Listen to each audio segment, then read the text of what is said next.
would we be any nearer the second coming?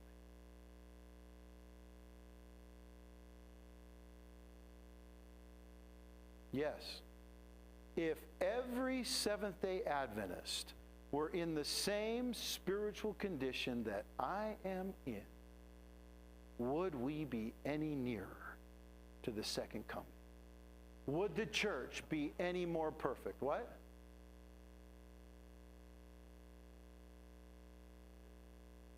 Well, yeah, the point is, we're quick at pointing fingers out there, right?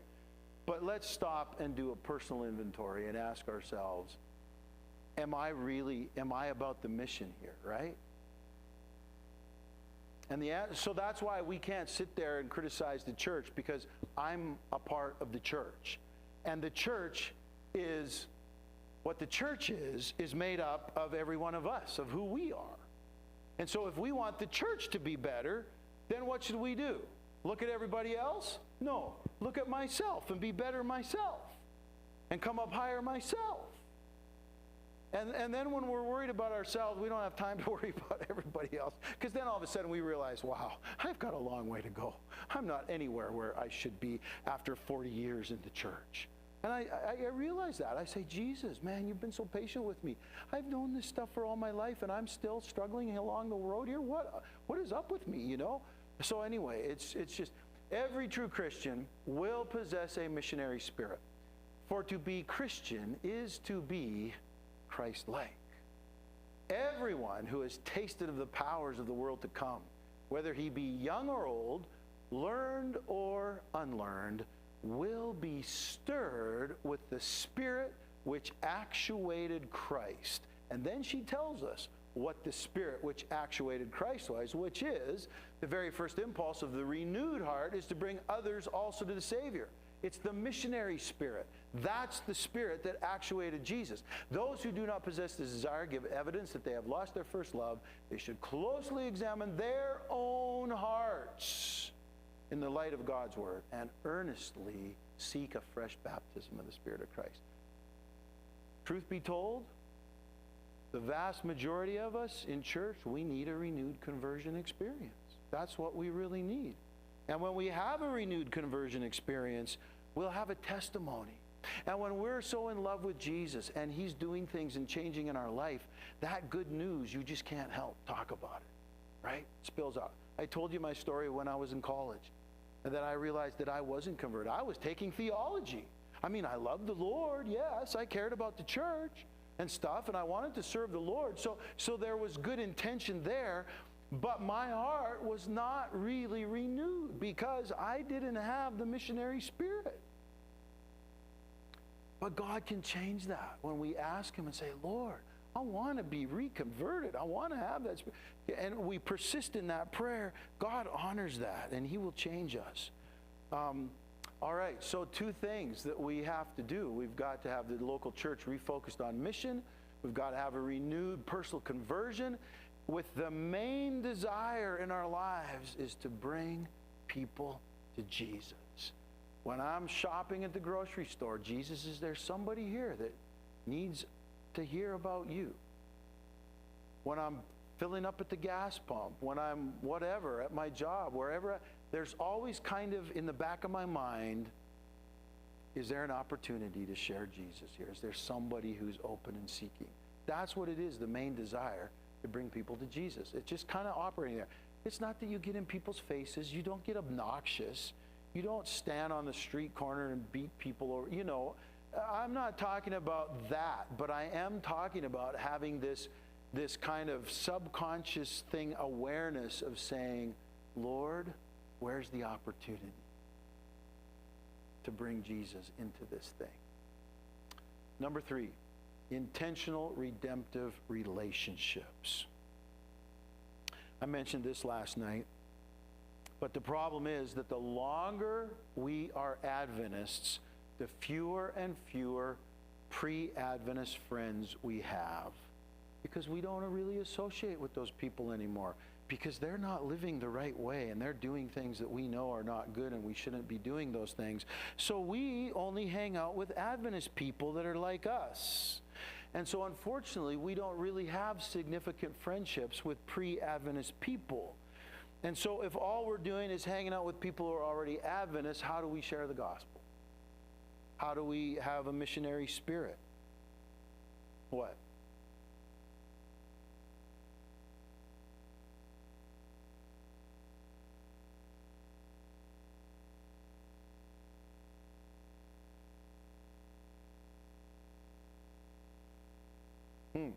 Okay.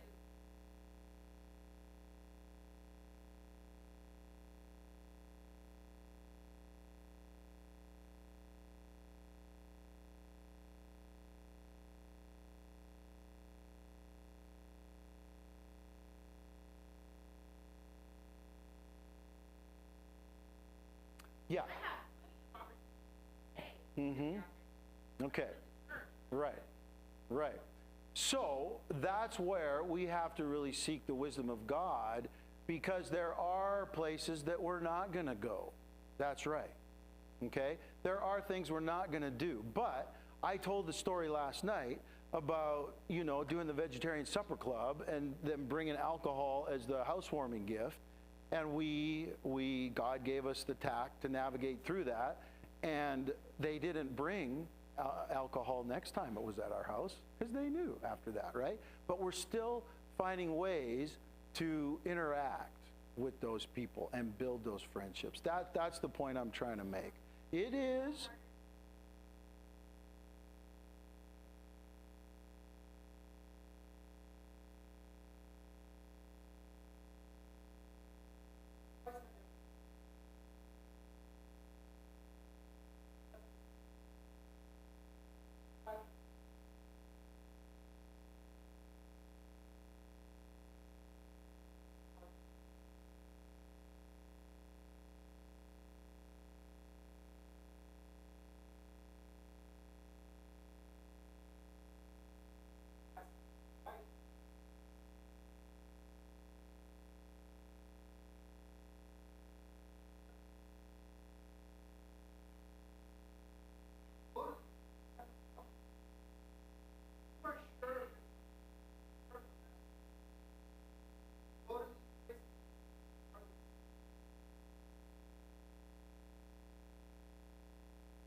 Yeah. Mm-hmm.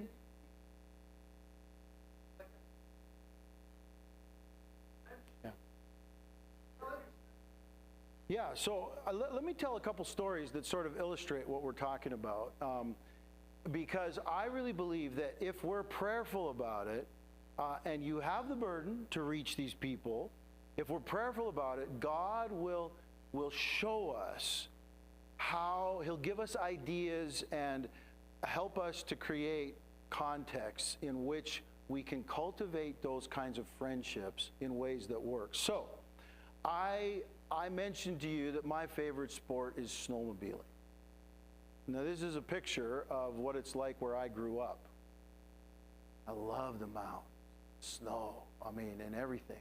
And I told you, I was spending all this time, and it takes some money too. I'd saved up money, worked hard, so I could buy a snowmobile and get a decent snowmobile, and you got to have the equipment, and you got to put fuel in it, and when something goes wrong, you got to fix it. So you know how things take maintenance, all these hobbies they take. So anyway, I was blessed, but then I'm like, but wait a minute, Lord, I'm spending all this time and energy and some amount of money, and it's not really doing anything for your kingdom. Is this okay or not? Is this right? And so I was really trying to sort through, do I keep snowmobiling or not? And as I was praying about it, the Lord impressed me. He said, Byron, you can keep enjoying that, but you just need to change the focus and not just be out there with your brothers and your Adventist friends. You need to go snowmobiling with people who are not Adventist. And so I started praying about that. And when I was pastoring in Spokane, this is in the Spokane area, I was pastoring in Spokane, and I was praying about this, and I was like, okay, Lord, I will redeem my recreation. I enjoy doing this. It is rejuvenating for me. I'll tell you what, as a pastor, getting out there on a snowmobile, tearing up the mountainside, it was therapeutic. Okay, I didn't have to tear up church members. I could go tear up the mountainside, right? And then I could be patient with the church member. So it was therapeutic. And so it was like the Lord showed me, and he said, you can enjoy it, but you can also make it missional at the same time. You can make it intentional. And so I started praying. I said, Lord, I don't know any pre-Adventist snowmobilers here in Spokane. And I drive down this road every day to the way to the church office, every day. And I go by this one house, and I never see whoever lives there. They're never there. But they built, I watched them build this huge garage, and then it's got a massive front door, and many days the door is open, and in the garage, I see a boat parked, and I see a Corvette parked, and I see 3 motorcycles parked, and all these things parked. And so I know whoever lives there, they live there, and they do all these things. And then it becomes winter. And all of a sudden, I see a snowmobile parked in there. And I'm like, God, here's somebody that snowmobiles. I got to meet this person. And I'm driving by. I'm always looking for a time. Never home, never in the yard. One day, there's about a foot of snow on the ground. I'm on my way to the church office. And I think it was a Friday morning. And I'm driving by, and I go by the house, and it didn't register until I was passed. And then all of a sudden, the garage door was open. The truck with the snowmobile deck, snowmobile loaded on the deck, and exhaust coming out of the tailpipe of the truck. I said, wait a minute. The guy is home. So I backed up. And I pulled over on the side of the road. There's a fence around, a chain link fence, 5-foot chain link fence. I pulled over and I parked, and I got out of my vehicle, and I walked up to the gate, and I was looking around. Couldn't find the guy. Nobody there. But the truck is running, snowmobile's loaded, so I know he's getting ready to go snowmobiling. So I start yelling. I start hollering, anybody around? And I hollered 2 or 3 times. This guy, as big as me, at least as big as me, comes out from behind the house, and he's walking over to the gate, and he's shaved. I mean, he looks like a hardcore individual, right? And he's walking over there, and he's got this look on his face like, who is invading my private, right? This guy at the gate, crazy guy at the gate. He walks up to the gate. I say, hi, I'm Byron. I noticed you got a snowmobile truck. I'm a snowmobiler too. I'm looking to meet some people to snowmobile in Spokane. Could I come snowmobiling with you? He looks at me and he says, how good are you? I say, well, I said, well, I think I'm pretty good, but I don't know how to rate that. I mean, he said, I'm the best snowmobiler in Spokane. And so it's like, if you're going to ride with me, you have to be good. And, back in my mind, I'm like, who does this guy think he is? The second thing he says to me is, I'm the best snowmobiler in Spokane. And so and the Lord gives you what to say. When you have a desire to make friends with people who are not walking with Christ and be able to develop a relationship so that one day you can share the gospel with them, God will tell you what to do in that moment. And so I don't think I had asked him to go snowmobiling. But anyway, after he said that, I'm the best there is in Spokane, I said, well, I don't really know how to rate, but would it be okay if we went riding together once and then you could gauge me yourself? And you know what? That worked for him. He said, okay. So we set it up. And we got together on a Sunday. And we went snowmobiling together. And I will tell you this, I am a good snowmobiler. But I was a neophyte compared to him. He was the best snowmobiler in Spokane. He could make a snowmobile go places that I'm like, wow, how did you do that? And he made it look easy. And like I say, I've logged a lot of hours on a snowmobile, and I know what to do. I know how to make a snowmobile go places. But he could do more than I could even do. And so but I was good enough for him. I wasn't as good as him, but I was good enough. And so he didn't toss me off, and so we started. And I'd call him up and I'd say, his name was Joe. How's it going, Joe? Living the dream. That was always his answer. He had this business.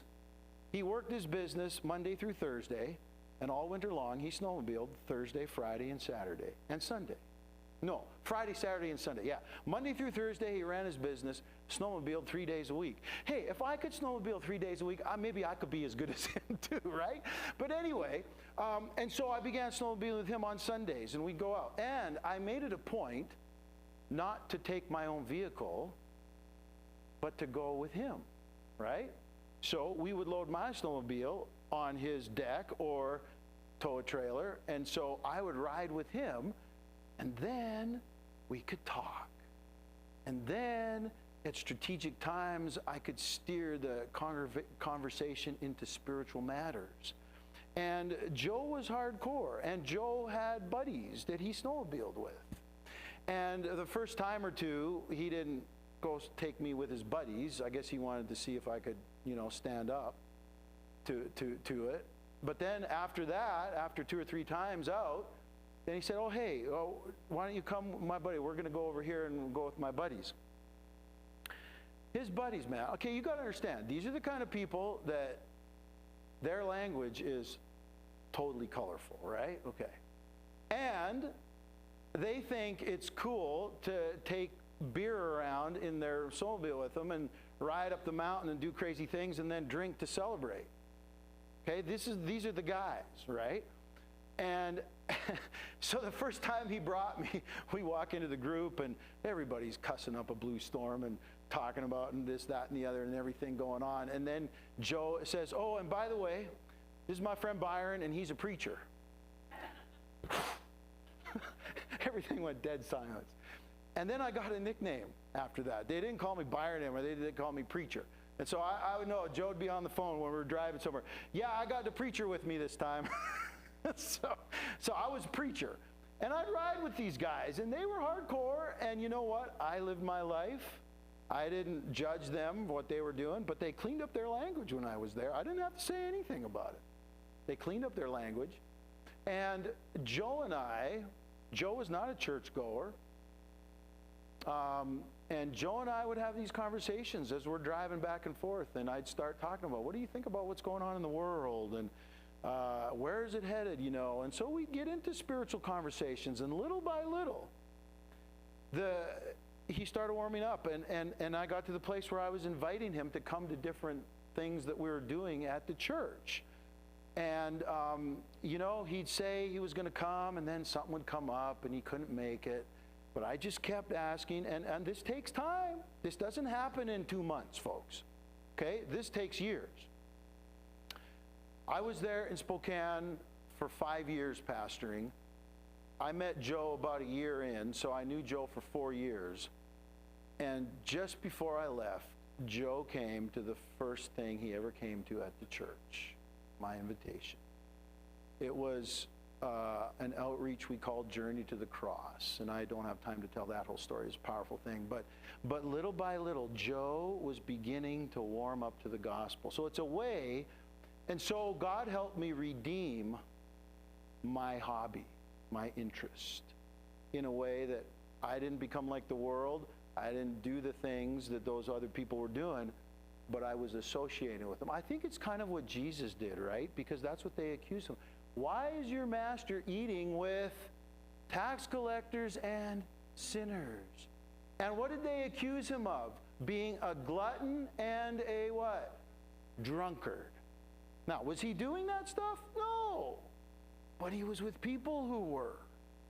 But he remained unsullied. That's what Ellen White says.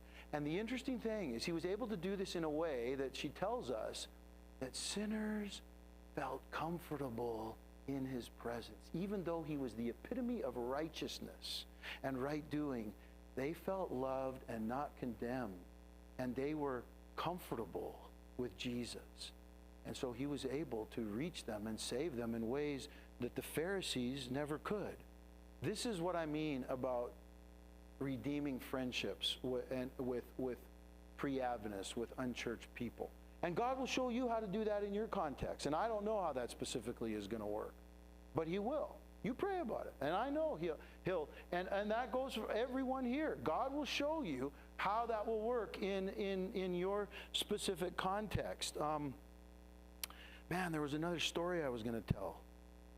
I don't remember what it is now. But I guess so. What time is it? Wow. Time flies when you're having fun. And this is a group of I'm the guy on the far left side of the picture there, far left side of the picture on the blue snowmobile, and then there's a couple of Adventists. One guy is taking the picture, another guy is an Adventist, and then the other two or three guys are not Adventist.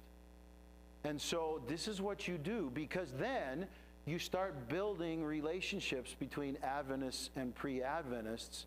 And so this is what I really, in your notes following along, cultivate friendships with your neighbors, your co-workers, people that enjoy doing, if you have a particular hobby or whatever, cultivate friendships with those people. Oh, wait a minute, why doesn't this, oh, wait a minute, where did that picture go? Oh, no. Okay, I just messed my program up again. Anyway, well, let me see here.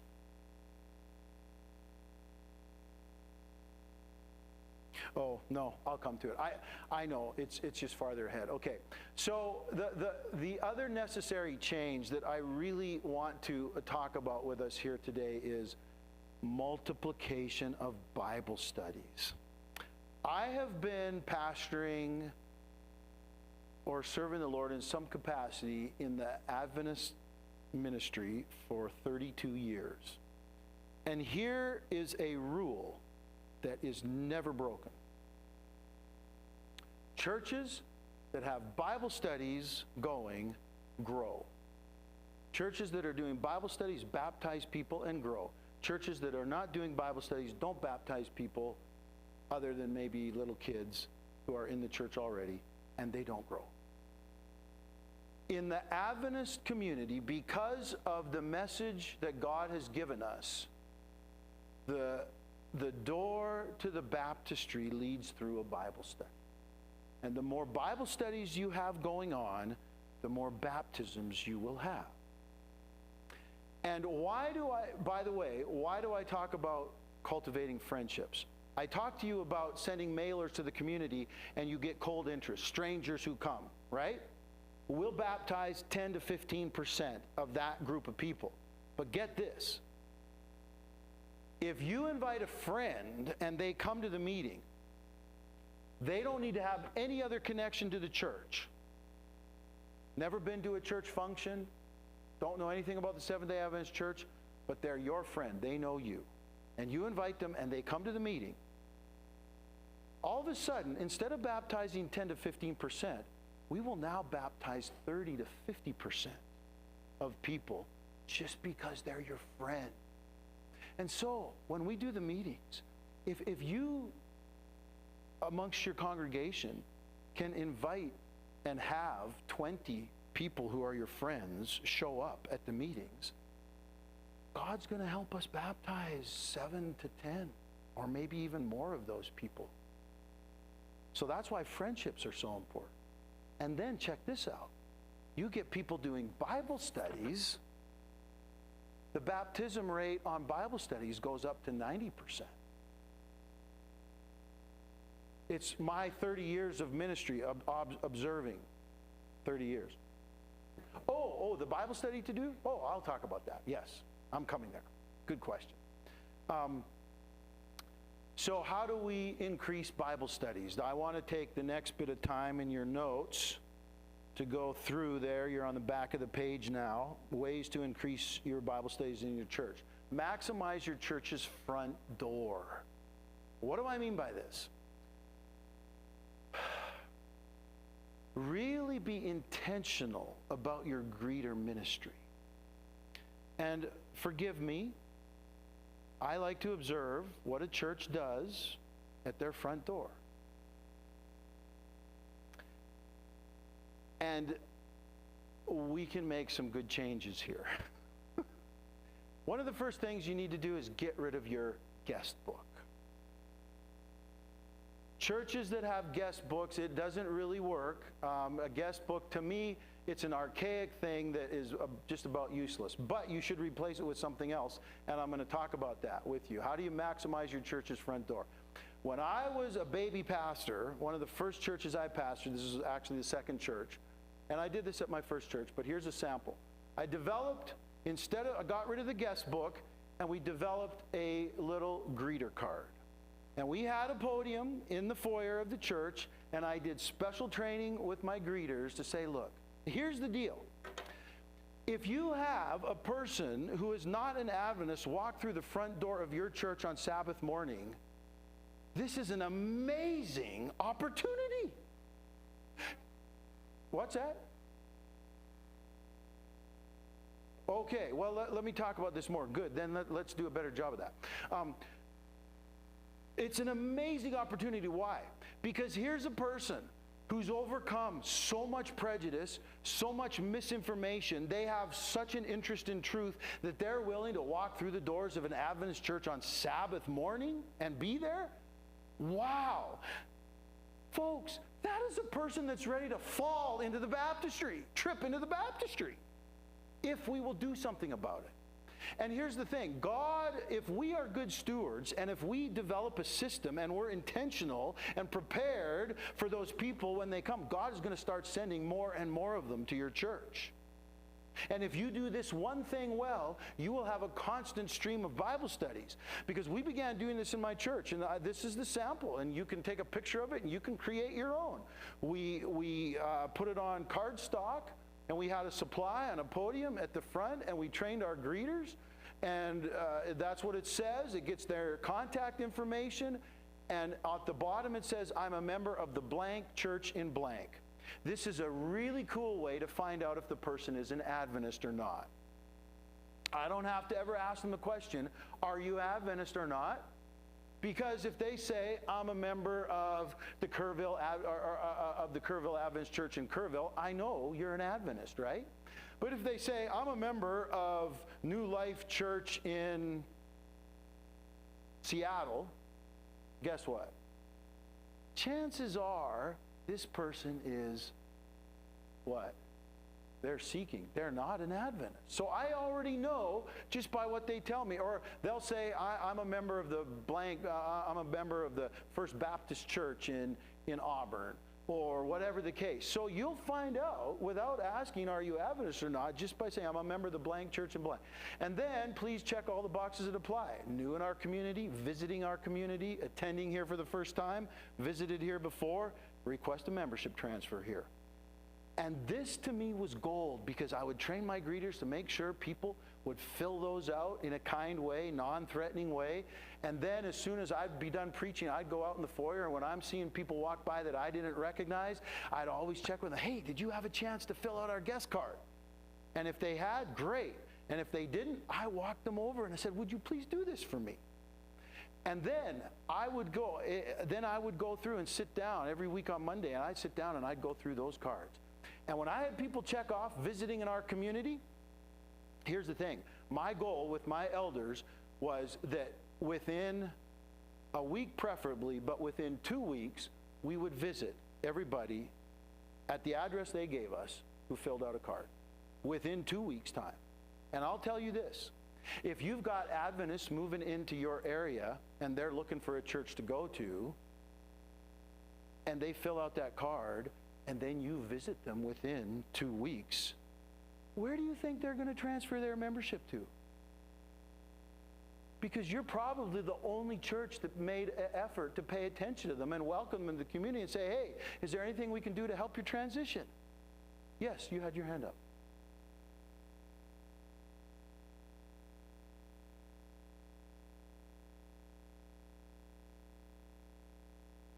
I had it right on the spot. I have my greeters, so this is the podium. They got the card. They greet someone. Oh, welcome. Have you ever been? No, we have. Okay, well, will you please come with me and fill? And so just do it right on the spot. Well, just say, hey, it's probably going to be easier if you just do it here now. Try to. Don't be forceful, but you have to be a little bit persistent on that in a kind, gentle way. And you have to be able to read people, and if they start to push back, then just back off. Just back off. But be intentional. Because the devil is doing everything he can to stop people. And it's okay for us to do everything we can to connect with people. That's right. It's okay. And so I would visit these people, and if they were Adventists checking out churches, we'd go visit with the elder, and and they say, wow, you're like the first pastor that's ever visited me. And guess what? The sell was done. Next time they came to church, oh, can we transfer our membership here? We'd love to be part of this church. It was awesome. And then I visit people that said, oh, I'm from the Baptist church and so. You came to my Adventist church? Wow. So I go visit them. And we get talking. I say, tell me a little about your spiritual journey and how'd you end up coming and visiting our church? And I listen to that. And then as we're wrapping up the video, I say, by the way, would you like to start some Bible studies where we can look into some of this a little bit more deeply? And 9 times out of 10, maybe 10 times out of 10, oh yeah, let's do that. I got more Bible studies going from people who walked through the doors of my church, and 90% of those easily ended up being baptisms. I didn't have to go knocking on doors. I should have probably. I did that early in my ministry. But by this point in time, there were so many people coming and visiting that if you are intentional in being a good steward and God sends more, you can get a lot of Bible studies going just from what you do at the front door of your church. Now, Richardson Church, where I just wrapped up being the senior pastor there, had a different system that we worked with, and it can work as well, but maybe not as good as when you're really training your greeters to have people do that right at the front door, right on the spot. But this is what we called our blue card, or you could call it a connect card. And I've showed you the front of it and the back of it. And we had these cards in every pew. Every holder in the pew had these cards along with tithe envelopes and so on. Tithe envelopes are this long, this card is longer, and so it's there. And every time, as part of our worship service announcements at the beginning of service, we would always invite people. We would always talk about the blue card and say, hey, look, you might be here. This might be your second or third time, and we haven't met you yet. We really want to do that. We'd like to know how we can pray for you. Please fill out the blue card and drop it in the offering basket when it comes. Or if this is your first time here, we don't want to embarrass you as a guest. We're not going to make you stand up and, wave your hand and be embarrassed. But we would like to meet you and know if there's anything we can do to serve you. Please fill out the blue card, drop it in the offering basket, or leave it, and it gets all their contact information. Also, and in Richardson, why do we have your gender, male or female? Because in a city like Dallas, there's so many ethnicities coming that you would have names that you could read that name and you would have no clue. Is this a guy or a girl, right? So that's why we did that, so that we would know and we wouldn't embarrass ourselves, with kind of the wrong reference and so on. Is this your first time or second time? Are you a tender? Are you a member? Please help me prepare for baptism. Find a group. We want to get people into small groups. I'm not a member, but here's some of my friends here, whatever. And then on the back, they could fill out their comments on the worship service requests or prayer needs. And then it talked about if you want to transfer, there's a process for that and the information. So and so that was in the pews. But we talked about it. We'd get it out and hold it up and talk about it every Sabbath. Sure, church members, you get sick and tired of hearing about it, but you know what? I could care less because this is not for you. This is for the guests that God is bringing through our doors so that we can be good stewards of these people. And by the way, there might be some time when you want to put a comment. Here's what I observed. Maybe we could do better with this. Or maybe you got a prayer request. You can write it down. And in staff meeting, every Monday morning, the first thing we did after we prayed, and what we did as a pastoral staff, I set it up, was I had our secretary print out for us the church membership list, and we printed nice 4-color cards, and we prayed through our church membership list every Monday morning as a pastoral staff, and then we'd write cards to the people we prayed for, and we'd mail it to them. And you know how many people will come and say, Pastor, you have no idea how it encouraged me to get that card in the mail this week that you prayed for. This is what I was going through. And it's a way to let your church know that you care about them, right? So we'd pray, and then as soon as we finished praying for our members, we'd sit down, and it was like candy time. Let's go through the blue cards. And we'd go through the blue cards, and we would divide them up. And all the pastors on my staff, I would make sure they got 1 or 2 blue cards that they had to follow up with. And it would be based, if it was our youth pastor, we'd see if there was, you know, a young adult or a younger person, he'd get that card to follow up with. And we would get Bible studies going, and we have a constant stream of baptisms because we go through our blue cards. So this is what I mean by maximizing the front door of your church. Figure out how to do it here in your local context. But the guest book, I'm sorry, I don't know, that's really outdated. I'm just saying. Do something a little more modern, do it a little more intentional, get some good greeter training, and know how to work with people to help direct them, but to do it intentionally but kindly and tactfully, and know when to back off and not push too hard. But that's how you can maximize the front door of your church. Maximize your Sabbath school classes. I should just run through this really quickly. You know, most of our Sabbath school classes, unfortunately, are not safe places for people who are not Adventists to be. We have wacko people that start talking about wacko stuff in Sabbath school. And they make comments that are completely inappropriate. And then they start using Ellen White in ways that she never intended for herself to be used. And they don't even know what they're talking about because they misquote and all kinds of stuff. And so we have to be intentional about making Sabbath school classes safe places for people. And here's the thing. If in Sabbath school we turn it into sort of a little bit more like a small group, where we don't just sit down and study the lesson, but let's take some time in Sabbath school class to get to know each other a little bit. Hey, here's how my week went, and would you pray for me about this, and share. Do a little bit of sharing and check in with people. How's it going? You know, how's your daughter doing, your son, or how's school going for them, or whatever. And then pray for each other a little bit in class. Make it a little more relational in the Sabbath school class. And then you'll get to know, and you will be able to figure out if you have any people who are not Adventists in your Sabbath school class. And then if they're there, you start making friendships with them, and that can open the door to Bible studies as well. But by the way, you know, we have lost sight of what Sabbath school used to be. When the Adventist church started, the Sabbath school class was not a Bible study.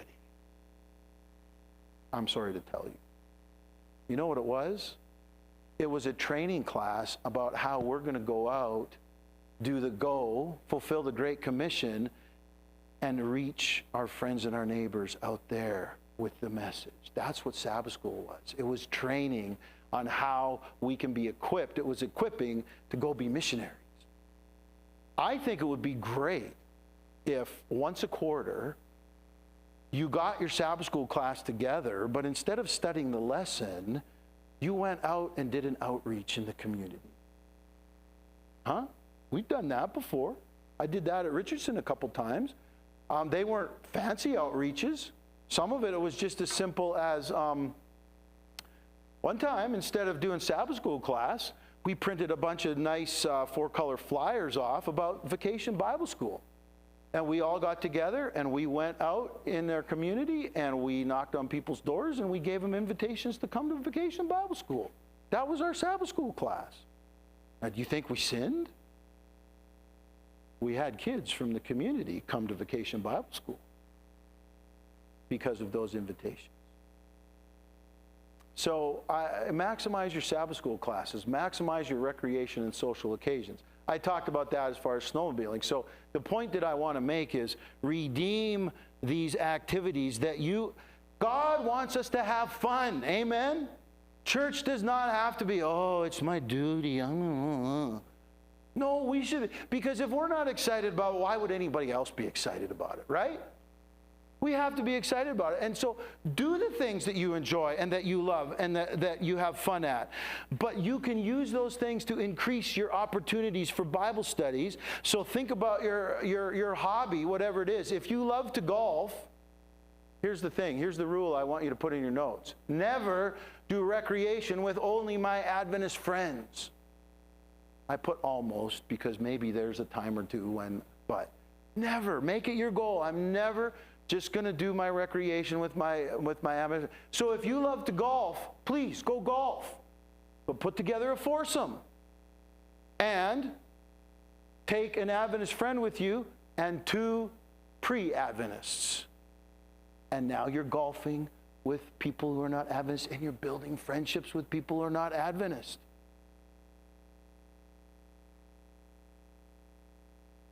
Oh, if you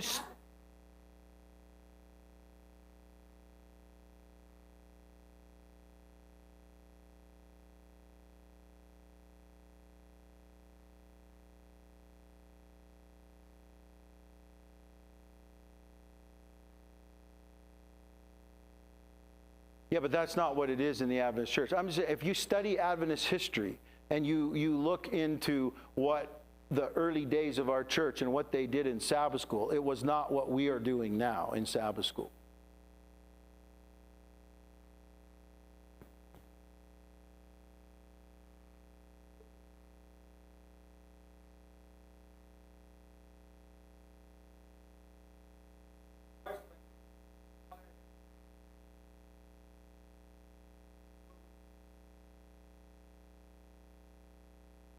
Yeah, and you need to be intentional about connecting with individuals. Because I'll be honest with you, I sit in most Sabbath school classes, there's no connecting.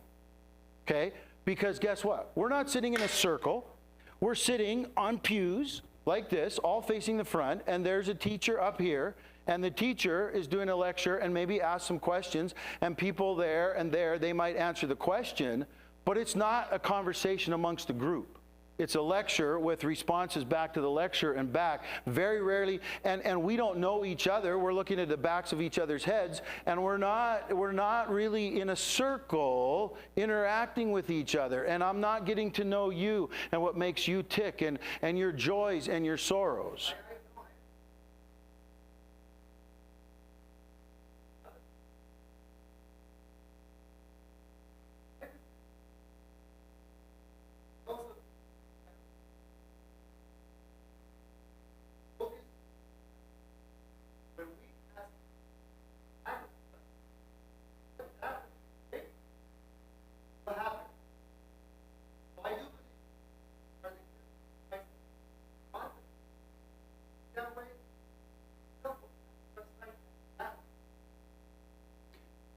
But that's my point. My point in being Christ-like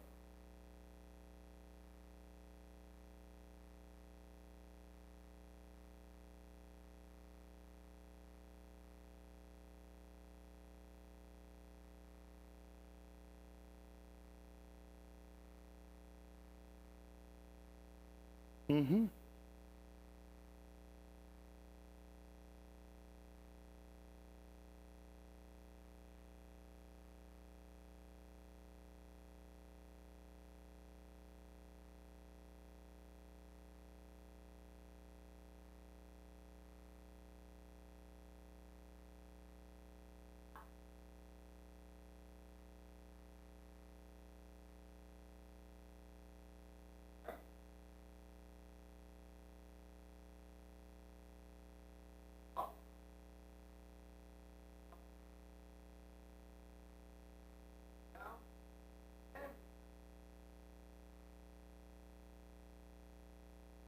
Yeah. So, yeah, and so what I'm saying is, if the shoe fits, wear it. See, you're probably reacting to my statement, but I'm talking about what I have observed in most churches. What you're doing sounds different than what I'm talking about, okay? So I don't think that there's an argument there, but I'm just saying...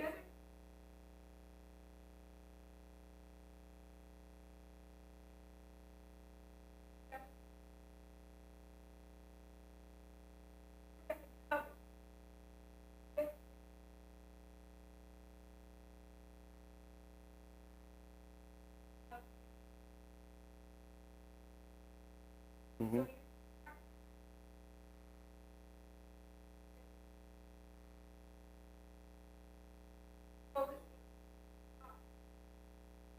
Yeah, yeah.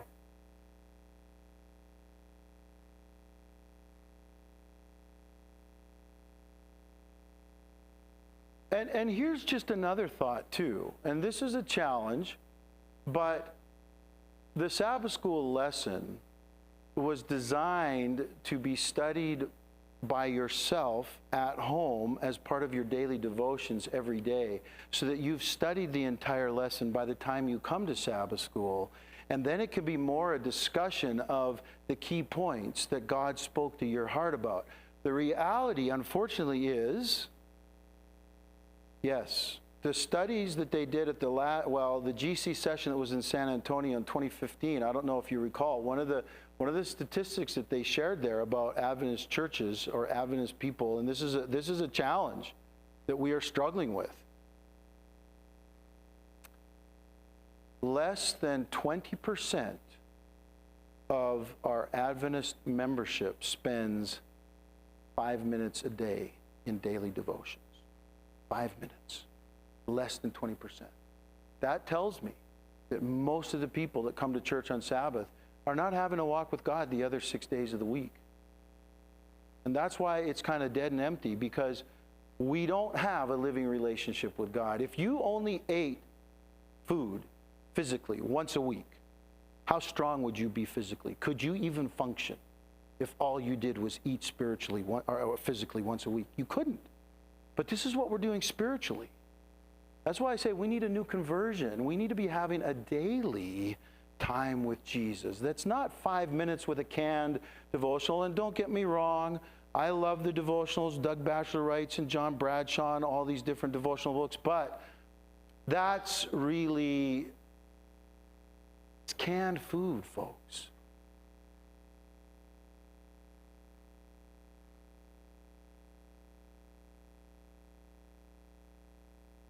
Mm-hmm.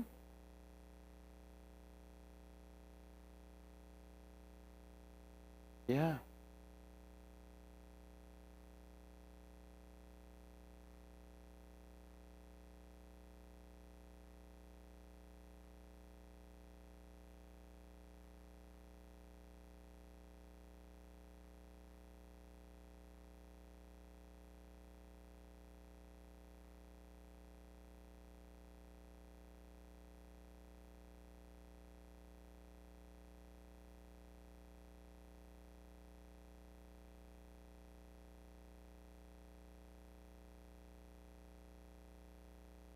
And if your Sabbath school classes are smaller, you'll have more opportunity to interact. Because when you have 15 or 20 people, then all of a sudden the group dynamic happens that there's usually 2 or 3 people that are extroverts and they do all the talking, and then nobody else really participates. Right? So here's the lesson from this. With Sabbath school, I'm simply challenging us to think about this. Look at how your Sabbath school is functioning and ask yourself if it's functioning in a way that prioritizes unchurched people who are seeking, and if it prioritizes prayer and personal relationships in the context of being Christ-centered. That's all. That's all you need to do. And I'm not here to tell you what your Sabbath school is or not. Okay, so always do your best to include at least one pre-Adventist in whatever kind of social, recreational activities that you enjoy doing. Whatever it is, try to do that with some pre-Adventists. let the relationship build. And I don't have time, but I could tell you stories. Last night I mentioned that I took a golf class when I was in Boston. Relationship that I developed with a pathologist, Harvard-educated pathologist. His wife, she was his fiancée at the time, was also Harvard-educated pathologist. These friendships will put you in contact with people that you would never normally hang out with, right? And this guy had a Lutheran background. His wife, his fiancée, had a Catholic background. His family was German Lutheran. Hers was German Catholic. Do you know what that's like?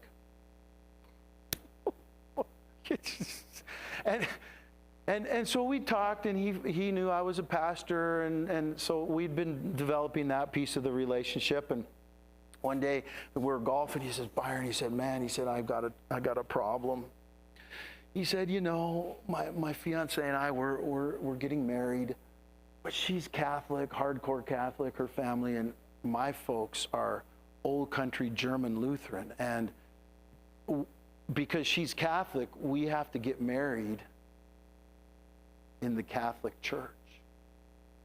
The cathedral at Boston College, or BU, Boston University. It was the huge cathedral. And he said, Byron, and my folks, they're just having conniptions over this. He said, what am I going to do? He said, oh, wait a minute, you're a pastor. He said, are you a Protestant pastor? I said, yes, I'm a Protestant pastor. He said, oh, well, would you be willing to come to my wedding? And after the ceremony, when we're at the reception, would you do a Protestant blessing over my fiancée and I? And he said, if you could do a Protestant blessing, I know it would make my parents feel so much better about this. And I said, sure, I'd love to come and do that for you. So my wife and I got invited to come to a blue blood wedding. I don't know how many tens of thousands of dollars was spent on this thing. I mean, they rented out some fancy place downtown Boston, had everything catered, and you know, the whole, but the cathedral at BU was so big, I had to have binoculars to see the priest up there doing the thing. But I did now I would not normally have been at that reception because alcohol, dancing, blah, blah, you know, the whole thing going on. But I was there with my wife because we were invited, and I did the Protestant blessing. His parents came up and hugged me. They were so grateful. And you know, it opens doors. And by the way, a lot of the people at that wedding reception were Jewish. And we sat down at the tables, and we're there, and this is fancy Boston society, and we're sitting there, and they start bringing out the meal by courses. And they bring out the first course. And it's some sort of soup. And I just had this little, Byron, ask about the soup. So, and by the way, we didn't get it first at our table. We were sitting at a table with a bunch of Jews around the table, and they're all with this soup. They're lapping it up and they're talking. And when the server comes to us, I say, by the way, could you tell me what dish this is? He said, well, this is lobster bisque. And I said, oh, well, thank you, but my wife and I are fine. We won't have any of that. And the Jews around the table looked at us and said, this is expensive stuff. Why wouldn't you want some lobster bisque? And I said, oh, well, we like to follow the Torah's health laws about clean and unclean food. And here I am witnessing to the Jews. So anyway, this is what God does for you. He puts you in, and He uses you. So this is how we are going to maximize our friendships. Yes. What was it? Oh, I don't even remember what I did. I just got out my Bible and I prayed about it and put some scriptures together and put a little blessing together for the couple. Yeah, it's not some sort of a special Protestant thing. It's just, no, it's okay. I'm glad you asked. When God gives you those opportunities, you ask Him to inspire you with what you're supposed to say, and then He does. So how can you get more Bible studies as well? Use Sermon View's lead generator for Bible studies. And in your notes, you see a website there, BibleStudyLeads.org. Sermon View is an Adventist organization that I work with a lot in doing evangelistic meetings and reaping series and Bibles. And in the old days, you could mail out Bible study cards for free Bible studies. And the mail would send them out, and people fill out their request, and then they send it back in to the organization, and then the organization will send it to you. And finally, after a month or two, you get that Bible study request card, and it's already getting old, right? Sermon View is doing this on social media now. Facebook and Instagram. They can do free Bible study. You subscribe for a year at a time, and for a particular yearly subscription, you can either get 5 fresh Bible study leads every month, 10 Bible study leads, or 15 Bible study leads every month that will get to you instantly. What's that? Yes. So this is what they do. Instead of sending a card in the mail, they have developed a free offer that is on Facebook. And when you're on your Facebook, they will pay for that Facebook ad or that Instagram ad and your offer, and they'll target it to your zip code, whatever you tell them around your church. They'll target it, and this will come up when people are on their social media. And as soon as somebody clicks on that, and it tells them about the offer of what Bible study is if they're interested. And then if they click again, it will take them through to the registration form. They fill out all their contact information, and it goes to Sermon View servers. Sermon View will turn around instantly and send you an email for that person who just requested the free Bible studies. And then I have done training, and I've done this. I did this at Richardson.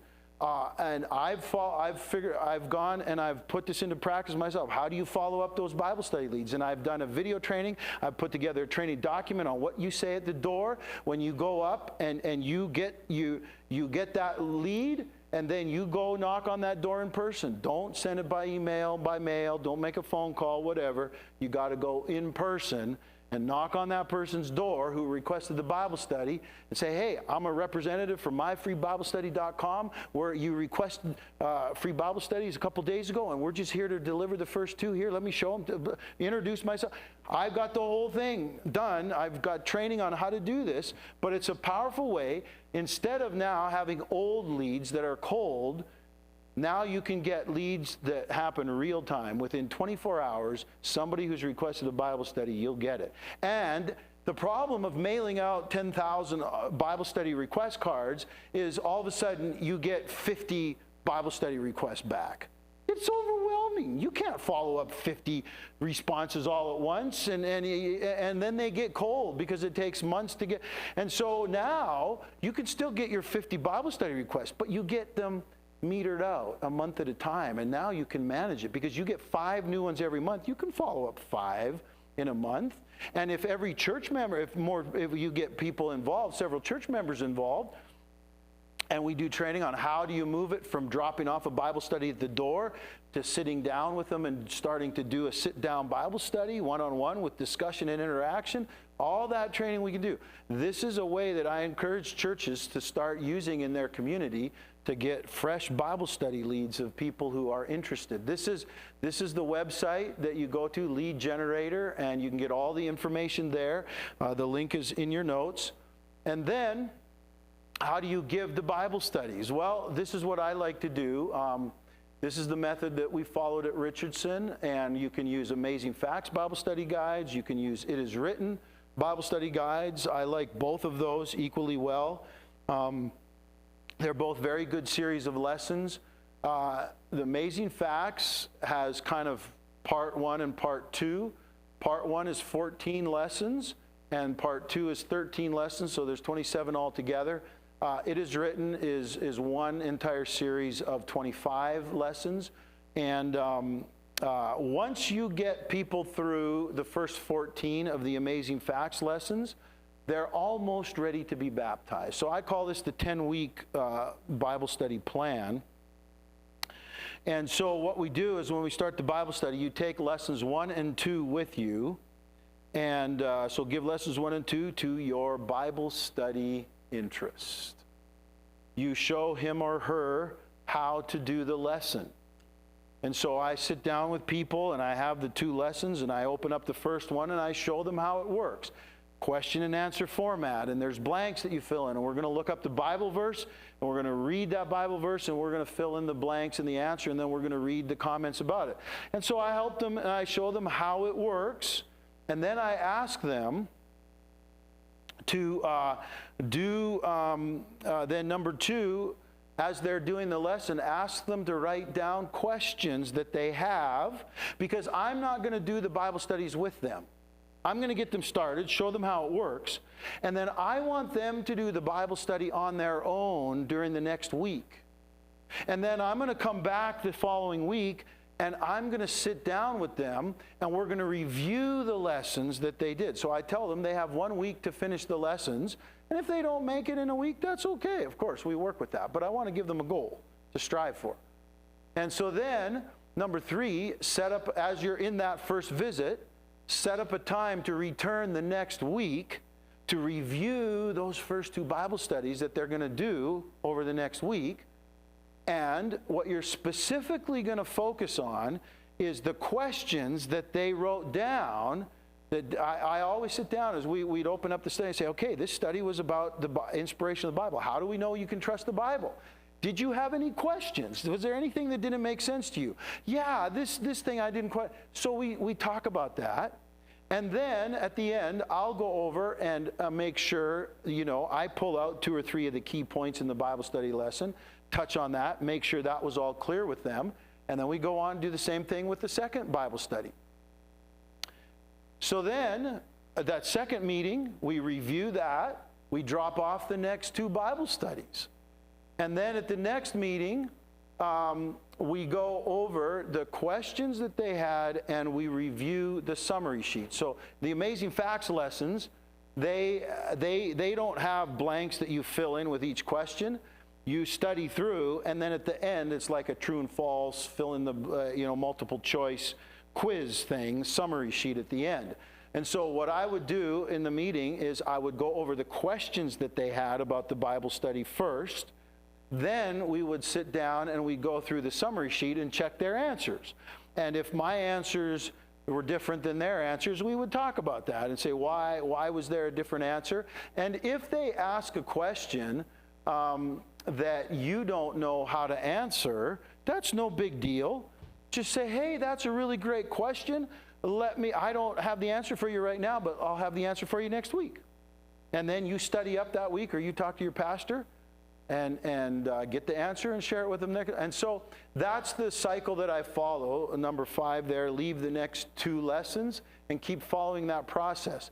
After 10 weeks, if you're able to do that consistently every week, your interest is nearly ready for baptism. Why do I say that? Well, if you're using the Amazing Facts studies, the first 14 lessons have most of the things that I believe are important for a person who's making a decision to join the Adventist church, but they don't have everything.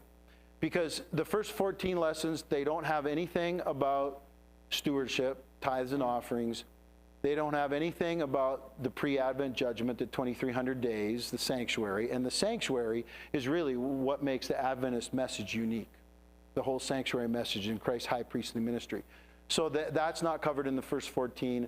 Also, the spirit of prophecy is not covered in the first 14. And I believe that if a person is going to make an intelligent decision to be part of the Adventist church, they need to understand the sanctuary message. They need to understand the spirit of prophecy, the gift of prophecy and how that works, and they need to understand stewardship. So I add those studies in to the first 14 before I'll baptize someone. But that's the process that I use. And you don't have to go through all these great, incredible classes to learn how to give Bible studies, because when you drop off those 2 Bible studies with them, you keep a set of the same 2 Bible studies, and you do the Bible studies yourself during the week in your own home. And then if you have questions about it, you can study it, or you call your pastor up and say, hey, Pastor, I got a question about this. How would I answer this if this comes up, or whatever the thing is? And so you're all ready, and you've gone through the lessons. You know what they've studied, and when you sit down, you have a nice conversation about it. You make sure that they get the key points of the lesson. If we do the lesson on the Sabbath, I always make sure, hey, do you understand that the Sabbath is the 7th day of the week? It's Saturday. Do you understand it begins at sundown on Friday, you know? And are you willing to begin keeping the Sabbath? Those are the kinds of questions I ask to follow through. And so this is how you do a Bible study plan with folks that God is drawing and is getting ready to become part of your church family. You're part of His kingdom and part of His mission. And so here are my last summary comments on the keys for a successful reaping series with your church.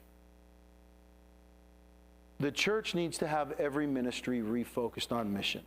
And I was talking to someone earlier during potluck and saying, basically, what we need to do is reevaluate and ask ourselves about all the ministries in our church. How is my ministry in Pathfinders, or how is my ministry in health, or how is my ministry in the primary Sabbath school class, whatever the ministry? How is this ministry reaching people who are not walking with Jesus? How is it reaching unchurched people? How is it reaching lost people? And if the ministry isn't doing that, as we talked about before, change it to start doing that, or else shut it down. Because you're wasting the church's time and energy on something that's not accomplishing the mission.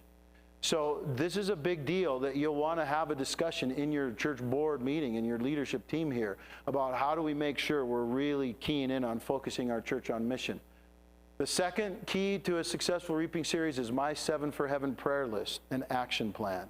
That's the thing we talked about at Sabbath school. Got to have that running. Third thing is intentional and redemptive friendships with pre-Adventist friends. Because as I said, if you bring a friend to the meetings, we've got nearly a 50% chance of baptizing that person. If it's just a cold interest from the community, we have only a 10% chance. And then focus on generating and following up Bible studies. If those 4 things are really focused on here with your congregation, God will bless in marvelous ways, and we will see a great harvest a year from now when we do the meetings. Any questions that you might have? Yes.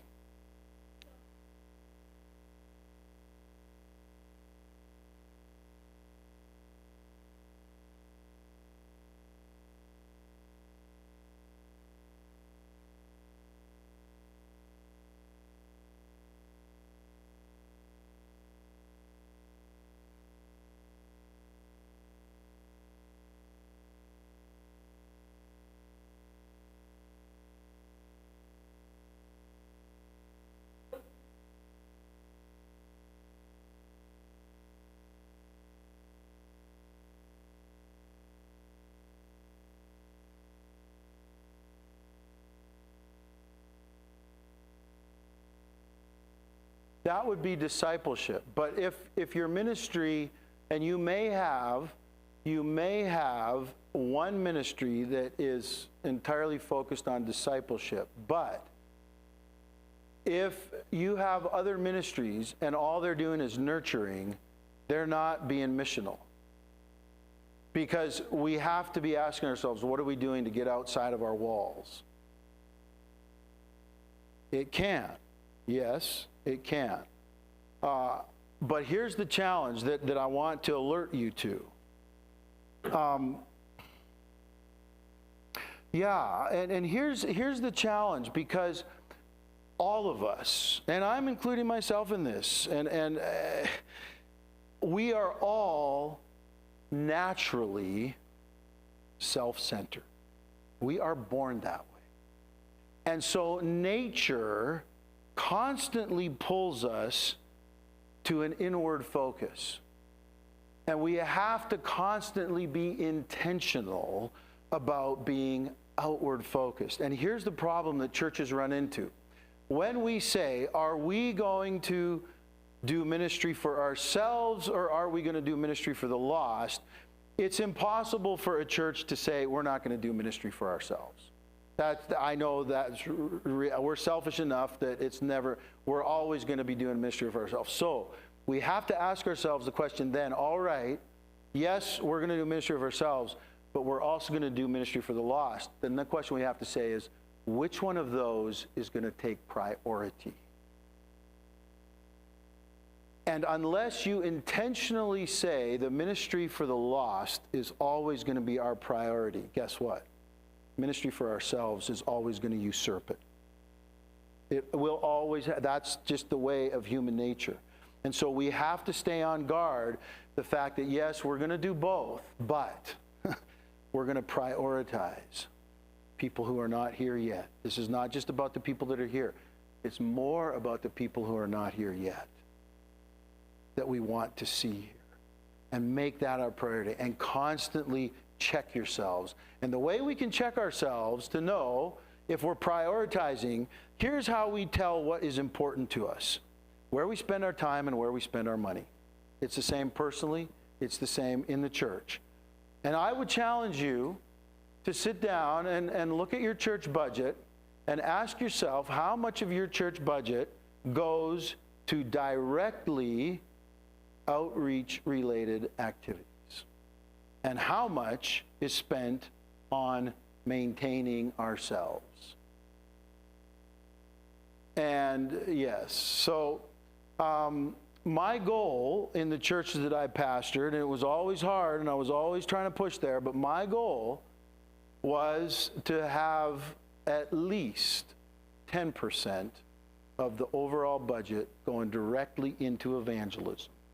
And I didn't count Adventist education as evangelism. I counted that as discipleship. In other words, my evangelism budget, I didn't say, well, I'm sending all this money to the school, so that's part of our evangelism budget. I didn't count that. It was money that we directly funded into our evangelism fund that was specifically designated to outreach only. And that was my goal. I really wanted to be 20%, but I did my best to have a minimum of 10% in our evangelism budget. Because the money tells the story.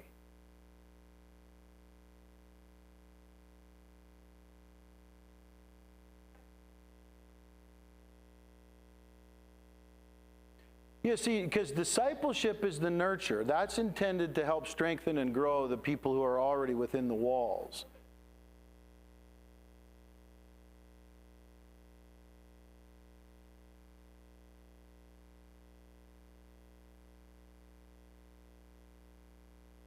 Yes, so if you have that and then you have an intentional process that you are moving those evangelistic interests along an evangelism track towards Bible studies and making a decision for baptism, then that's functioning in that way, yes.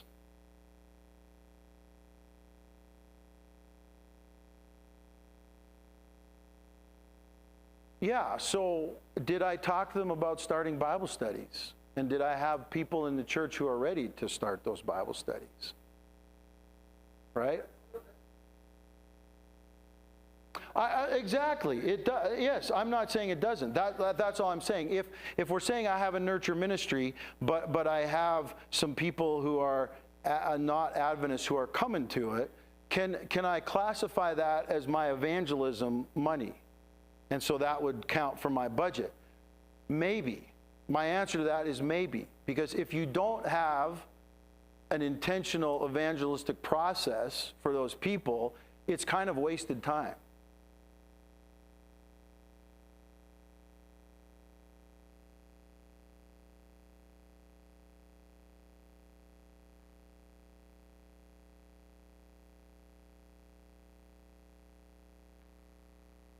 Yeah. Yeah, so what I'm saying is look at your church budget, and if you have, let's say your budget is $5,000 a month, your monthly church budget, and you have 4,500 of that, or whatever, is going to paying the bills and the maintenance and running the school and getting the new carpet and running the kids programs and the Pathfinder Club and all those sorts of things, and it's not stuff that's directly focused on reaching the community. That's the challenge that I'm throwing out there. How do you do that? Okay, yeah. And I'm not saying so, like Pathfinders, here's what I would do with Pathfinders. Pathfinders should not be just about us. We should find a way to advertise it to our community and try to get a bunch of pre-Adventist kids coming to Pathfinders. It'd be a great activity for them. And when you get the kids, then you'll get their parents. There's a church in Texas that is an old church. The average age was like almost 70 years old, and the church was dying, and people say, what are we going to do? You know what these old people did? Sorry, don't take this wrong. Yes, okay, I'm getting there myself. But what these group of 70-year-olds did said, you know what? We are going to focus on running an adventure and a Pathfinder club for the kids in our community. And they started that. And do you know what? The parents started coming, and they've started having baptisms. I think a year or two ago, they had 10 or 15 baptisms from people from the community because of the kids coming to Pathfinders and adventurers. And the church is growing, and it's getting younger, because when you do things for kids, you get connected with younger families, right? And it's nothing against getting old, okay? Don't misunderstand me. I think we need both groups in the church, because age has wisdom, and youth doesn't have wisdom. Youth has energy. Age doesn't have energy. So if you can put the wisdom and the energy together, man, you've got a winning conversation now, right? So it's not about one is better than the other. It's just the reality that we're all getting older and we all die. And so if the church doesn't keep getting younger, the church is going to die too. That's just a fact.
This is a good way to look at it, yeah.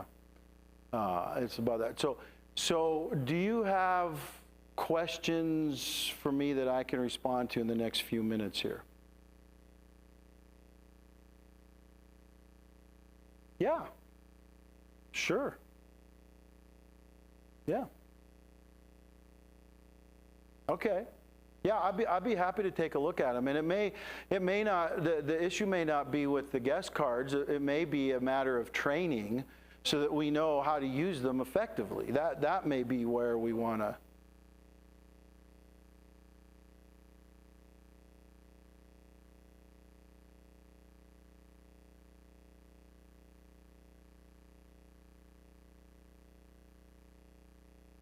Mm-hmm.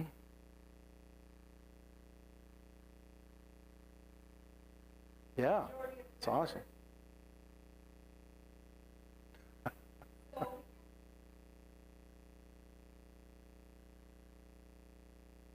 Mm-hmm. Mm.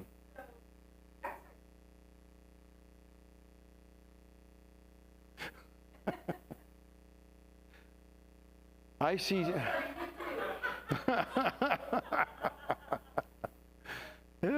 Yeah.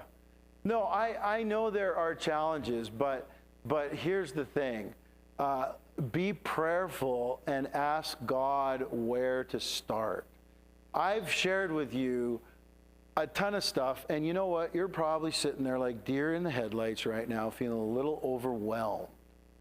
So break it down and say, okay, we can't be going 100 miles an hour all at once. But here's where we can start. And you take a baby step, and you get that going, and God blesses. God will begin to provide the people to do these things, and He will answer prayer. And so, you know, if we can focus on these 4 things here and begin building them out a step at a time, then you will do fine. God will bless and God will lead. So yeah, let's finish the meeting, and then let me sit down and look at this, okay? Okay, great. Well, I like that.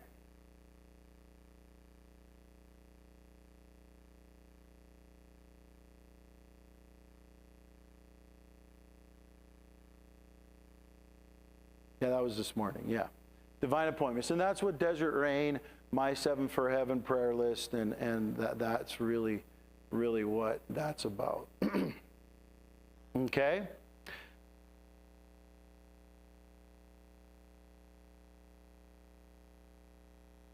Yeah, I prayer, absolutely, because everybody, and this is not just in Sabbath school. Talk about it at church service, and cast the vision for the whole congregation, and pass the cards out, and you know, and just keep after it, and it will grow slowly.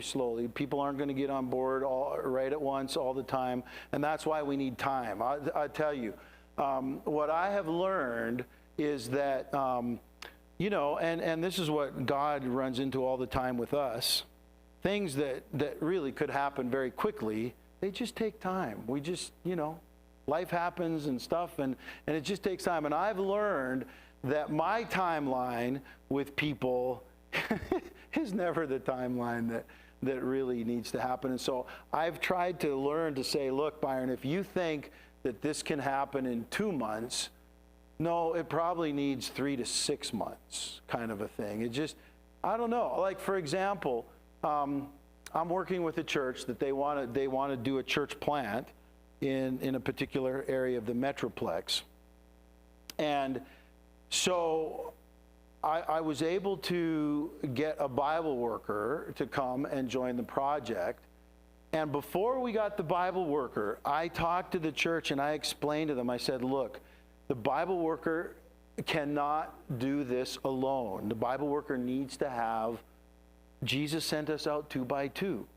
And the conference can't employ 2 Bible workers, and besides, it's not even good for the church to do nothing and to have the Bible, pay the Bible worker. You're not gaining anything. So I said, you need to please sit down with your church and have a conversation with your elders and deacons and deaconesses and people to get volunteers who go out. They don't all have to go all the time, but if you can get people to commit to all go this night a week, and then somebody else can go that night a week, and so you need to line up your support for your Bible worker, so that they'll have a partner as they go door to door and do the visiting and following up the Bible study leads from Lead Generator and those sorts of things. So I was working with this, and I was working with this 6 months before the Bible worker got there. Bible worker got there in January. They still had no volunteers to go with the Bible worker. But here's the thing. I'm happy because I just, earlier this week, I finally got a message. We have our volunteers. Here's who's going Sunday. Here's who's going Monday. Here's who's going. Here we are. The Bible worker has been there for 3.5 months. And now we're finally where we should be. But praise the Lord, we're finally there.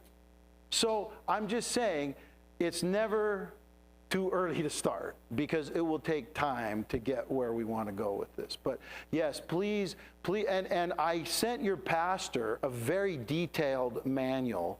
It's about 40 or 50 pages on the My 7 for Heaven. It's called Desert Rain, interest, cultivation, and prayer.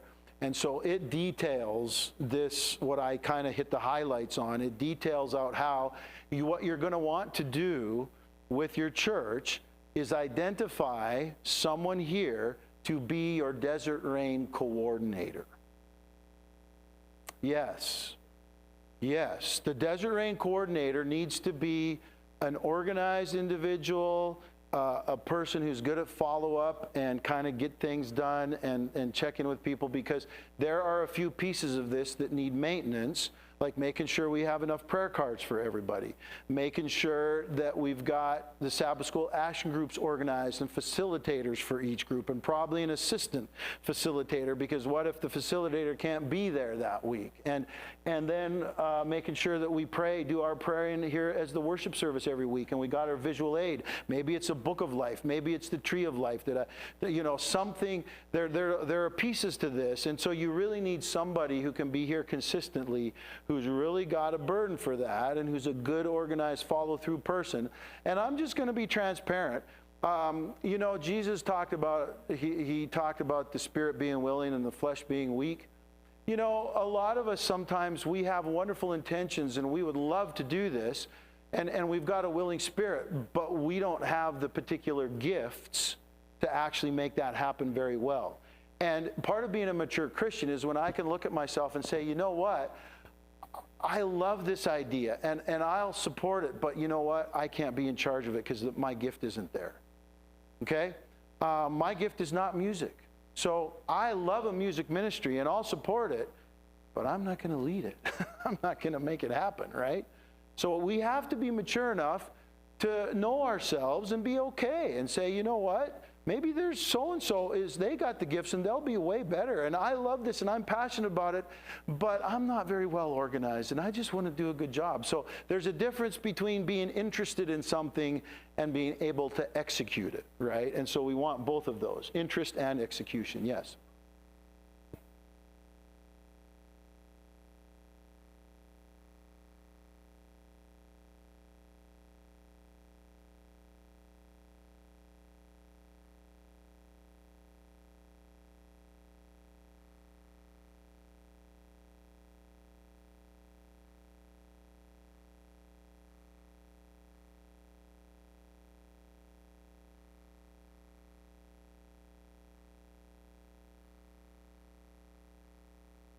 Yeah, I was going to say,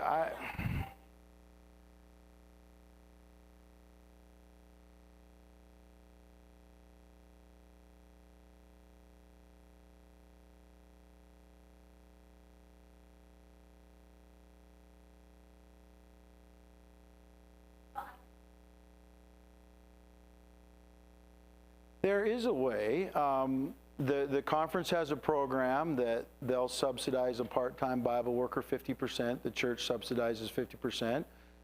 But you have to be prayerful about finding Bible workers. Bible workers are hard to find. And from the conference side, if we help you and partner with you on finding a Bible worker, we will not have mixed gender teams going unless you're married.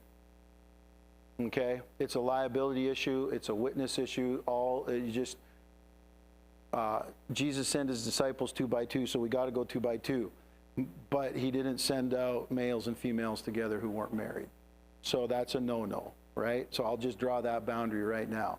The best kind of a team is a husband and wife team. That's really ideal, or else 2 gals together or 2 guys together. And so if you got a female Bible worker, then you guys could go and do your thing together. If it's a male Bible worker, then it won't work for you to go out.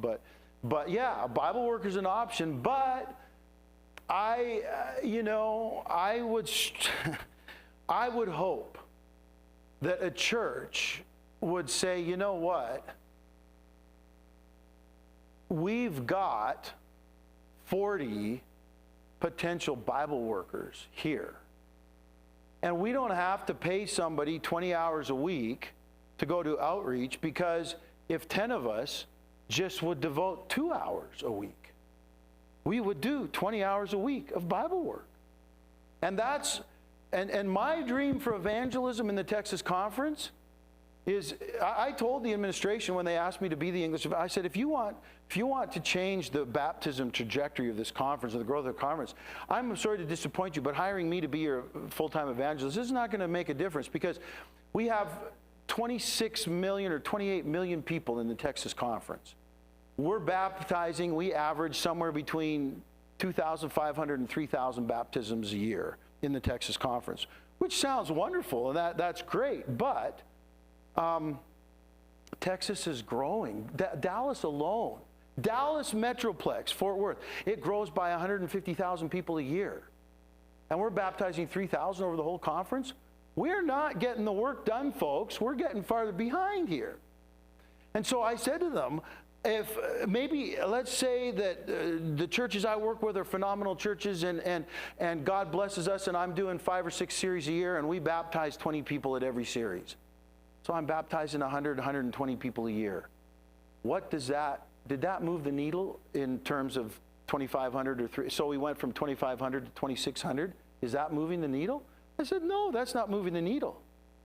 But if every one of our church members would start to tithe their time outside Sabbath and say, I work 40 hours a week. I'm going to give 4 hours a week to Jesus outside of Sabbath, in which I'm going to do something directly evangelistic, outreach-oriented. Could be just visiting my neighbor with cookies or a loaf of baked bread or whatever, taking them out to dinner some night or whatever.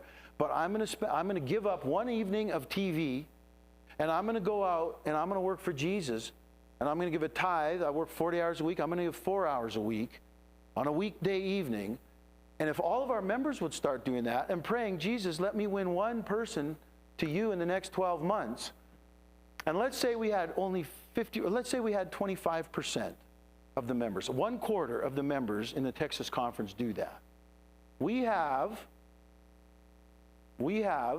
about 68,000 Adventist church members in the Texas conference. So if we had about 16,000 of those people succeed at doing this, we would go from 2,500 baptisms to 18,500 baptisms. Did that move the needle? Yes. That's the sleeping giant. That's my hope. That's my prayer. That's my dream. So, should a church rely on an outside Bible worker? If you can afford it, and if you will not slack off yourself, that's a great idea. It can be a wonderful help. But is insanity. That's right. Yeah. And so my hope and dream is that church members, because giving a Bible study is not hard. Anybody can do it. It's not hard. I just outlined the plan. And it's not hard. And so if we even had just 10 people that would do 2 hours, you would have your Bible worker, and then you would have a partner. You know? So that could happen. Now, I know I've been way longer than I intended. I figured I would wrap up by 3:30, and now it's 4:45. So thank you for putting up with me. I hope I've helped with some things. I hope I haven't, burdened you with too much or whatever. But I hope I've opened some windows of some thoughtfulness that can be, and I know the pastor is translating and he's listening, so I'm just going to mention, I'm going to leave this with him. Here's the contract that I talked about in the morning session, and there's a cover letter, and then the points in the contract that I want your leadership team, your church leaders, your church board, to sit down with and go through prayerfully. And if you decide that you want to commit to this, I'm all in. I'm here to help you a year from now, do a reaping series.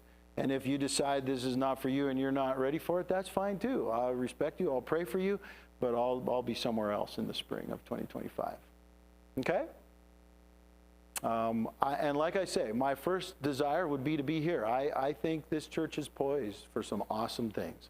I think there's huge potential here, and I see that, so I'm very optimistic. Okay, let me pray with you, and then you can enjoy supper, and their concert is coming up next. Lord God, wow, it's just really awesome to sit together and even more so, I'm inspired by how many people from this church have stayed by this afternoon to engage and to discuss and to share and to listen to the perspectives that I've shared here today. Lord, I pray that you will now help this congregation to take what is applicable, to begin taking the baby steps to implement those things that you impress upon them will be most effective and of the right timing at this moment to begin doing to move their church where you want it to go. And Lord, you have said that you are the master worker and you are preparing the way for your work to be accomplished.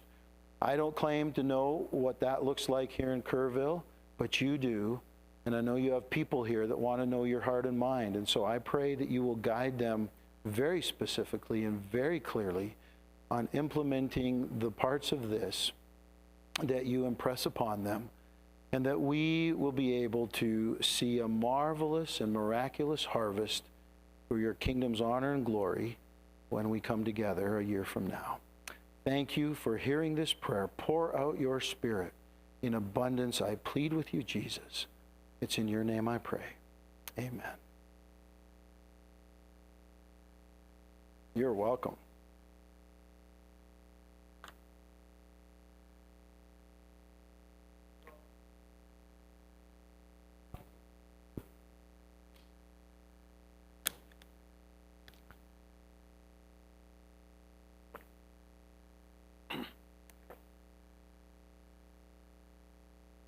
You're welcome. Thank you. You too, sir.